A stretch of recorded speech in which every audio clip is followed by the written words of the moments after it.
returned triumphantly to Cleveland to entertain, to inspire, to inform, and to elucidate the fine people of Cleveland at Hilarities this weekend. Welcome back. Hello, to Alan. the friendly confines of the First of all, my sincere condolences on the whole situation overseas. It's terrible. 67 Canadians. I know thought we were that, talking about Australia. No. No, can't keep up Canada. with the tragedies. You're Yes. Canadian, and a whole lot of Canadians died on that Ukrainian flight. It's very sad. We love to go to Iran, first of all, I know. on vacation up there, and we love to fly Ukrainian Airlines. I was watching cable news, and they were going through all these, and they go, well, that wasn't the only flight up there. There was Frankfurt to Tehran, and I'm looking at my wife go, put that on the list of routes we'll never be taking, right? Frankfurt to Tehran. As soon as I said, it may have been a missile, I'm like, really, on that night? Yeah. Where missiles are being flown, like I was just like, if anybody was excited, it was like Boeing was like, missile! Oh, thank God! It was not us. It was not us. Yes. It wasn't negligence. Oh, finally, a win for Boeing. I mean, it's slight negligence because we flew through a war zone, but whatever. And then 5 seconds later, it was one of our missiles. It was a Boeing missile. Lockheed Martin, all those guys. Oh, it's just it's tragedy, but it's been 3 days. Time equals humor. Mm-hmm. So the whole bit. Remember that axiom? Yeah, everybody's fine. It's weird because last week I was watching about I think it was in the 90s or something, a American warship shot down an Iranian. Yes. And they thought 89, I think. Yeah. and We they shot thought- down an Iranian So plane. I was just like, maybe we shouldn't have flights in and out of war zones. Yeah. Maybe that as soon as we hear that a missile's been shot, all right, turn it around, Johnny. Yeah. Yeah. Well, over here, we don't have to contend with those kinds of things. You get on a plane and you go, well, I hope everything goes well. I hope they got my meal right. Right. That's what you're thinking about. Oh, I hope that they've got grapefruit juice on the cart. Exactly. So I better can get have an I can have a Greyhound. But over there, they're like, I hope we make it to Toronto or wherever we're trying to get. Yeah. I had no idea that there would be 63 Canadians on that flight, though. Well, because there was a stopover on the way to Toronto. So is that what it was? Yes, they were all headed back to... So basically, if you look at it, Ukrainian Airlines is a partner with Air Canada is probably what was going on. Yeah. I see. Mm-hmm. And you're originally from way up in Yes. not yet the Northwest Territories, right? Or are you? No, it's not. It's on the Panhandle, coming down there from Alaska, right there. Yep. Right near Ketchikan. It's a place called Terrace, British Columbia. We share an airport with Kitimat, Okay. even though we don't get along with those people. You don't get along with them at all? No, they're our Pittsburgh. Yeah. That's what it is? Yeah, we hate them. Yeah. Hi, Get I'm from over Kitimat. there. Go back to Alaska. It's a weird plane. Like half the plane's full with Kitimat side, half the Terrace people as you take off from the Kitimat Terrace Airport. And you're just kind of giving them the side eye the whole time? The whole time. So you probably know more about Alaska than we might. Probably. Is that safe to say? I'm a very smart man. Yeah. Well, I know you are. I don't know why I said Geography's that. kind of a thing. Well, yes. Would you like answers? Let me give them to you. In duplicate. I know a little bit about Alaska. I know that a grizzly bear usually means that you're dead. Is that what it is? Yeah, you're not supposed Especially to- when you see it up close and it's got like half your face in its claws. Yes. That's not good either. Just holding your face. Yeah. Where's my oatmeal? Write that down, everybody. Yeah. Write that Grizzly down. bear means you're probably dead. dead. Means you're dead. It's like being on a plane and you're seeing a missile. It's not a good thing. I forget that everything now is connected, right? So when I'm on my desktop and you're signed into Google, it puts information that you have either in your computer or in your phone on your screen. And I forget this. I have your phone number in my phone. All right, bro. And Hell yeah. I forgot, though, that the Google I was signed into was showing me things that only I could see. And I go, oh, my God. Does Ian know that his phone number is online? Oh, that's hysterical. And it was just in my Google thing. You were panicking. You got to get this off. Dude, everything's in there.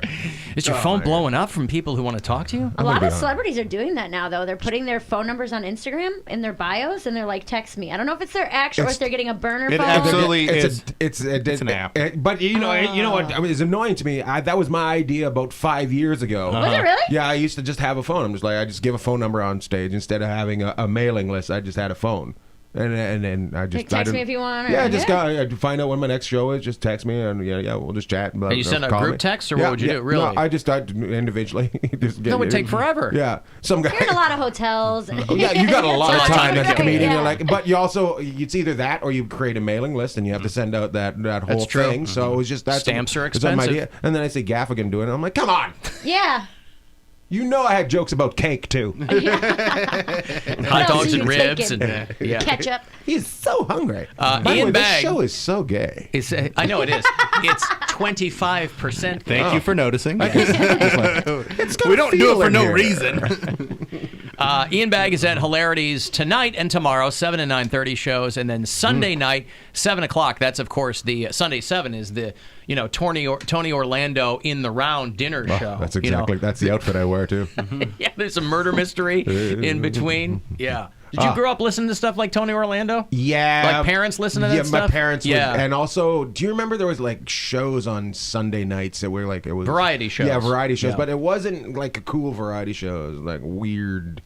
Like it was like for your grandma, right? Yeah. And Tony Orlando was part of all those. Yes. Yeah. He was always tired. Ladies and gentlemen, Dionne Warwick. And then she'd come out and tell you, everybody's going to live good forever. And then sing a song. Mm-hmm. Lola Falana would come out and do a couple. And Chichi, not Chichi. Charo. Charo would come out. Yeah, Charo. Chichi Rodriguez would come out and hit some balls around. You said Chichi. I'm like, Chiquita Banana? Chiquita Banana Lady. Yeah. Carmen Miranda bit. You do Kimmel's Comedy Club a lot, don't you? Yes, Somebody mentioned to me that you were there a lot. I started I'm there on a residency. Nice. That's awesome. I'm there twice a month for the now next that means year. you've got to move in there. How does the wife feel about doesn't. that? Oh, it doesn't. I'm only there that? twice a month, so I fly in and fly out. It's a home gig. I got $35. I can get on a plane from Long Beach and be in Las Vegas within 45 minutes. I haven't been out to Kimmel. Did you go, Bill, when you were in Vegas? No, I didn't go to any comedy shows. I went and saw Penn Jillette, and but I didn't go to any of the comedy clubs. I was just hanging out with my family. I could was see on how you vacation. guys find this show gay. Yeah. Went and seen Magic. I wouldn't see Magic again this week. He's on Magic twice in 2 weeks. I'm on a rip. Oh my goodness! Yeah. You know what you should see if you're in Vegas, other than me? You should see Absinthe. That's the best show out there. What is that? It is kind of like almost a variety show, but it's by this guy, the Gazillionaire. Yeah. He's kind of like kidnapped all these acts, and he makes them work for it. It's so awesome. Who's Steve Wynn? It's kind of like, but also Steve Wynn. You know how he's got that filthiness about. It's that kind of filthy. Okay. But it's so funny, and it's the most offside show I've ever seen. But it's a comedy show. It's comedy, yeah. But it's also got the best circus acts in Vegas on it. Like makes Cirque du Soleil look like a bunch of tumbling Asians. Yeah. Are you a Vegas guy? I mean, like In you what would. way? Well, like you said, you kind of fly out, do some shows, and fly back home. Do you find yourself ever hanging out there a little bit longer? Like, do you care what else is going on? I do hang out there a little bit work? longer. I stay with friends. A friend of mine that I grew up with played in the NHL, and they retired there. And his wife took a business called Indigo Tickets, and they have that. So I stay at their house, and then we go to all the shows. They take me to the shows. Now that Vegas has hockey, he can probably stay. He's part of that whole alumni thing too there. So it's pretty cool. Yeah. So we go to all the games. And who did he play for? He played for the Detroit Red Wings. Oh, what's his name? His name is Jeff Sharples. Oh, okay. Yeah. And you grew up with him. Yeah. Yeah. Yeah. He's Okay. He's really good. Now he flies planes. I won't say what airline he flies for, but nothing like a Air guy. Tehran. Nothing like a He guy knows to stay away retired from missiles. We know that much. Oh, he will. He's very good on the ice. He applies his hockey skills to flying. And also, he retired from head injury. So that's who you want for your captain. Yeah. No, he didn't. People will be looking Doing at the him. announcements 3 different times. Yeah. Uh-huh. We can't bang to the left because that's where I got hit. Hold that thought. I got to give away some money here. Okay, right? I'm ready for it. Only going to take 23 seconds of your time. I can't give it to you, unfortunately. I hate the FFA. I have to give it to people in the audience. But it's $1,000, a chance for you to go fund yourself. Good luck. Hey, it's Rover. Go fund yourself. We have your shot at $1,000 now. Text the nationwide keyword SAVE to the number 200-200. You'll get a text confirming entry plus iHeartRadio info. Standard data and message rates apply in this nationwide contest. That's SAVE to 200-200. Good luck and go fund yourself from 100.7 WMMS. Tonight, if you were to set an alarm right now for, let's say, 6:30, so you got a nice seat. 7 o'clock, 9:30 at Hilarities, you could see Ian Bagg. I'd recommend going to both shows, frankly. All Go to all four, because honestly, tonight and tomorrow, 7 to 9:30, and then Sunday, 7 o'clock. Ian Bagg is probably the only comedian that I know working today that you're going to go to 4 shows, 5 shows, and you're going to see a different set each show. Oh, that's awesome. It's like a 70%. Like yeah. Some guys hate it, but is that just to keep you sane too, though? Like, so you have a lot of fun up there. Yeah, of course. Yeah, I don't know how guys. Like you're just so quick, and you have. I mean, they're bits, but it's never delivered the same way. It's never, but it's always funny, and it's kind of catered to each crowd that's there. I make the show like I'm hanging with my buddies, so everybody becomes a character in my life, and everybody we talk, and it's different every time. It's like nothing I've ever seen. I might ask the same question, but there's never the same answer. Right, exactly. So I'm coming on Sunday. I'm really excited. I haven't seen you live the yet. worst one. Oh no! The Christian Tony Orlando. Yeah, it's like Tony Orlando. I have to. Well, now he's committed to making it the worst one since you're going to be out there. He's going to take a dive, baby, a dive. I say. I'll tell you what. I like the backhanded compliments too. Not even backhanded, but I was looking at some Yelp reviews of a show you had done. I don't know where the Bray Improv. I don't even know what it was. I just kind of stumbled across it. Uniformly, people love you. Right? They just, if they could have given you 10 stars, they would have, right? To a person. I don't even look at Yelp. But there was one person who was like, if you're looking for cerebral topical comedy, this guy's not for you. Hey. But then they went on to say how much that you were hilarious, how much they loved you. But like that line, if you didn't read past that, you go, oh, this guy's a dope. But everybody loved. You know what's funny is people say that, and then a lot of people that come up to me are like, this is the smartest show I've ever been to. Because I have no idea how you keep up with everything. Yes. And I don't know how you're able to have a conversation with anybody, no matter what they're talking about. It's like hockey, right? You got to, go where you got to weave. You got to bob and weave. Yeah. I don't find myself smart, but for when they call me dumb, I like it when I don't think I'm dumb per se. Well, unless you talk to my mom, then she'll call me dumb. But I don't. I like my favorite. Your brain is fast. That's for sure. When I said. I have a fast brain. Sometimes I'm quick. My reviews on my Amazon show were, this guy set this up. Like, people would not. Like, plants. there's just, like, these people are plants. Oh, they're all plants. Yeah, I'm like, all right, okay, whatever. Because they can't fathom that someone who's a professional performer could think on their feet. Yeah, they wouldn't think. Nobody trusts their eyes and ears anymore. Oh, no. They thought you were fake comedy news. They put a mustache on me. That's got to be fake mustache. A difficult thing, though, for your style to put out that kind of a special, and then because it is so different every time, and it is so unique to each performance, they can see that, but it's not like Seinfeld, where he's meticulously coming up with the act and then putting it out. Like he's worked on it for 15 years. I'm saying your act is like, when you watch it, you're not getting the full experience, because when I go see you, I get to see. Oh, I see what you mean. Yeah. That performance. It's not you doing. But I think a scripted show. To fight back on you, I think everybody that does when we do TV as comedians, I feel it's just an advertisement for our show. It's not the real show. So I feel like it's a good advertisement when you see me like that. Oh, okay. But this I'm is saying, what he like, does. I guess what I'm trying to say is, you could do a series rather than just one special, and it could be just as it would be great. Because your show's so different every time. I guess so. Yeah. I think yes. I don't know exactly for sure, but I'm going to say yes. I tape some shows, and I recently taped one, and 800-pound gorilla. You know that? Yeah, they're great. Are they good? Because the reason I said yes to them was because if you're a gorilla. Yeah, I love gorillas. Chad Daniels seems to be in a different orbit now from them. Dan Cummins uses them too. It's okay. So they're like, hey, we want to do something with you. Let's go record something. I'm like, well, I've got this. And they listen to it, and they're like, well, there's no. They say, okay, and I'm like, there's not one joke in it that was prepared. So now we'll just put it out, and it's coming out soon. So we'll see what happens. Good for you, man. So but you have to tape. You have to have at least a good quality recording. That's all you have to do, and you can put whatever you want out. But I think most comics, it's that Gary Vaynerchuk thing now. We have to just keep putting out material. Right, yeah. We just have to, because everything's just coming so fast. It seems like somebody's been doing comedy for 3 months and they have something out on video already. So, but for your style to be able to create the way you do, in kind of the way that you are able to produce something from nothing is very admirable, and you could put stuff out constantly, it seems like. All right, you can open for me. Yeah.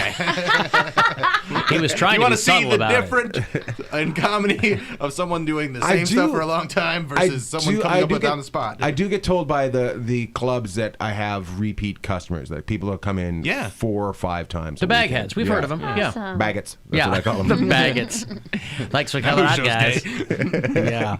It's just fun. I think comedy's supposed to be fun. It is. That's why I love watching you. I think we forget, though, as comedians. It's work. It's your job, you know? But I've been in angry periods of comedy, and it's just like, you can do angry comedy, but if you're angry, it's not going to work. Right. Mm-hmm. Like, there's a difference. Yeah. You can be angry and funny. Yeah. Yeah. And there's some people a line that, to walk. Well, right. Bill Burr. But he's having fun. Mm-hmm. Yes. He's not angry. Yeah. His anger is fun. Yeah, if you're genuinely angry, you're not going to get them back. But there's comics that we go through that, and they think, "Oh, I'm doing great because I'm so angry." And you're like, "No, man, you're alienating everybody because who wants to be with that guy at the end of the day?" Well, you know what it is though too is there's always that tug of war with, like, you know, comedians are philosophers, and a lot of people, everybody starts out that way, right? And then you're like, well. Right. Where are the jokes? Yeah. Where's the funny stuff? You know? Yeah. Socrates, not out there knocking them dead. Socrates, a guy that plays soccer with his off of tees. That's right.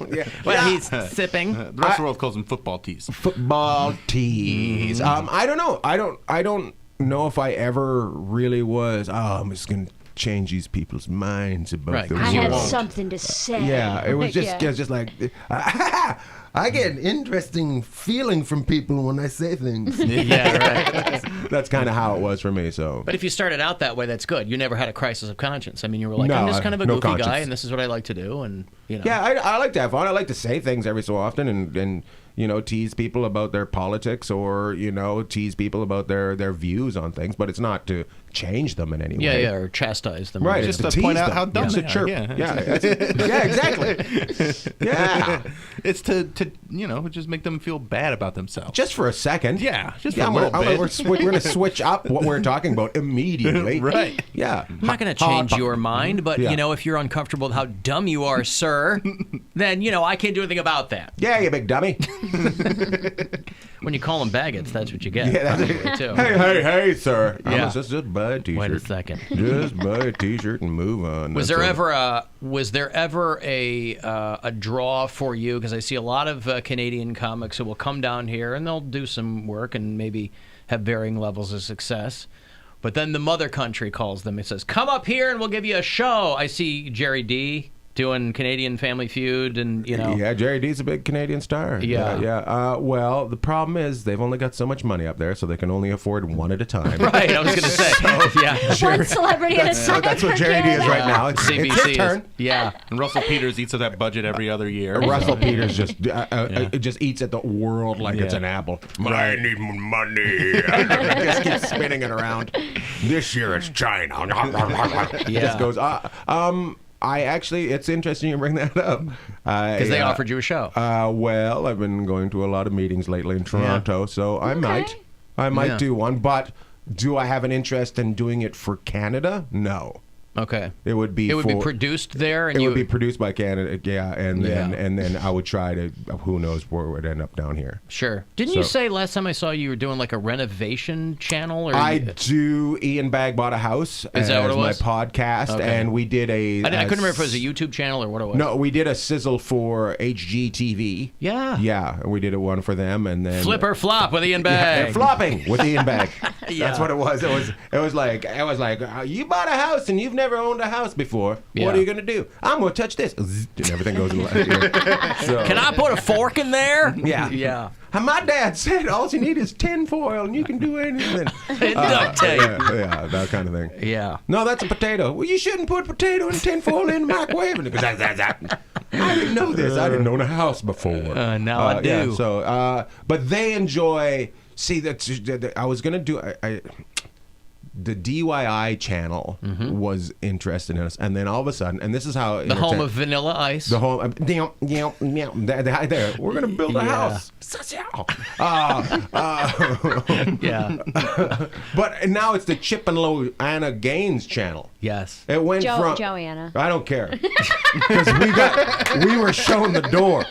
Yeah. It's the third time that's happened. That what happens a lot in Yeah. show business. You're like, because I did a show called Ian Bagg Get a Job. No, Ian Bagg Get a Real Job, which is about my in-laws trying to get me to take over their seafood business. Right. And we did 3 episodes, and then the guy on top was fired. And next thing you know, we were replaced by a show called about burgers with Donny Osmond and whatever his name is. Oh, Wahlburgers. Yeah, Wahlburgers. Yeah. Donny Osmond. See, I'm smart. But it was we were supposed to do like a season worth, and then The head of the network calls you and goes, "We're going to move away from seafood-based programming." Yeah. And that means you're out. Yeah, sorry, bud. Yeah. We're going with turf, no surf. Yeah. We're switching proteins, bro. Sorry, man. Oh. Yeah, it you know, happens. It happens. The Chip and Joanna Gaines thing, you get lured into those shows, but I'm sitting there and I go, there's only so many houses in Waco, Exactly. Texas. They're doing this empire out of Waco, Texas. Yeah. Every house in that town's got to be flipped by now. Except one. Except Like the one they live in? Yeah, the one they live in. That's the one that they don't flip. I would think you would be starting to go, all right, remember time for us to sell our house. Yeah. If you're living in that town. Yeah. But also when you hear it's Waco, you're like, whoa. Yeah, New Davidians. Are they going to fix that house up? Right, yeah. Like, come on, Takes give them a it out of- challenge. Yeah, So David here's how Koresh. you help when you got bullet holes all through your structure. This is how we. You see a lot of Bradley tank damage back here. Now, how we take care of that is with spackle. You got a spackle back here. Yeah. Also, birthplace of Steve Martin, Waco, Texas. Really? Yes. So known for him and the Branch Davidians. Man. Really opposite ends of the cultural Branch spectrum. Both Yeah. wild and crazy guys. They really were. Very physical comedy from both. Ian Bagg. Imagine if he was the leader of the Branch Davidians. Wild and crazy savior. Arrow through his head. Just a white suit. The white suit's more fitting Yeah. for the Koresh guy. Yeah, too. absolutely. I'm Pretend to be glad. Jesus. Yeah. Yeah. I'm like Warren Beatty up here talking Yeah. to James Mason. Come on. Hey, Ian Bagg is at Hilarities tonight and Are you guys kicking me tomorrow. out? Yes, I'm kicking you out. Well, I'm gently nudging you toward the door. Can I stay for one more? You can if you'd like to. I'd like to. It's You a want to sit really through the long break? drive. And, yeah, I'll sit okay. through the break if you guys can handle it. Well, then we'll break and we'll come back. Let's not say a word to each other during the break, though. You know how to do radio, don't you? You get it.